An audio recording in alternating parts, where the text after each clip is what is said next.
गंगापूर तालुक्यातील पुरी गावाजवळील शिवणा नदीपात्रातून विना परवानगी अवैध हजारो ब्रास वाळू उपसा करून वाहतूक होत आहे। हा प्रकार बंद करा असं म्हणत विविध मागण्यांसाठी पुरी गावातील नागरिकांनी नदीपात्रात जाऊन शासनाचा निषेध करत उपोषणास बसले होते। तहसीलदार सतीश सोनी यांनी आश्वासन दिल्यानंतर उपोषण मागे घेण्यात आले।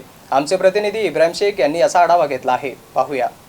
काही नुकसान लादले गेले पाहिजे, तर टाकले गेले हजारो लोक राहायचे आणि एकही तिथे टिकलं नाही। वेळेचा पावबंद करावा, त्याच्यावर करावी, त्याच्यावर आदेश काढून त्याला पाहिजे। त्यानंतर जरी पोहोचला नाही आकडे अशा क्लिप जवळजवळ 2 महिन्यापासून हा धडा करत आहे।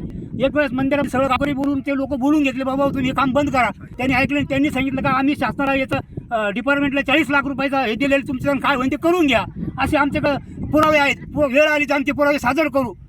त्यानंतर दुसऱ्या वेळेस आम्ही गावकऱ्याला सांगितलं, बाबा तुम्ही थडेवाला सांगितलं का आता झालं ते सोडून द्या, तुमचे आम्ही पाय पडू, तुम्ही आमचेच भाऊबंद आहात, कारण तुमचं नुकसान करणं आम्हाला योग्य वाटत नाही। आम्ही सुद्धा वेळेवर ते रिकामी कामं केली असते, पण आम्ही कायदा हातात घेतलं नाही।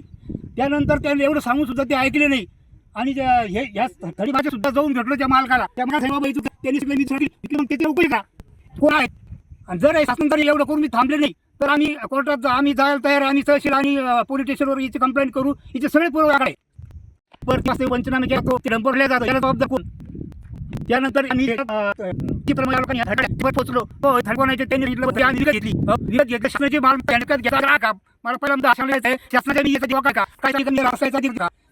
काय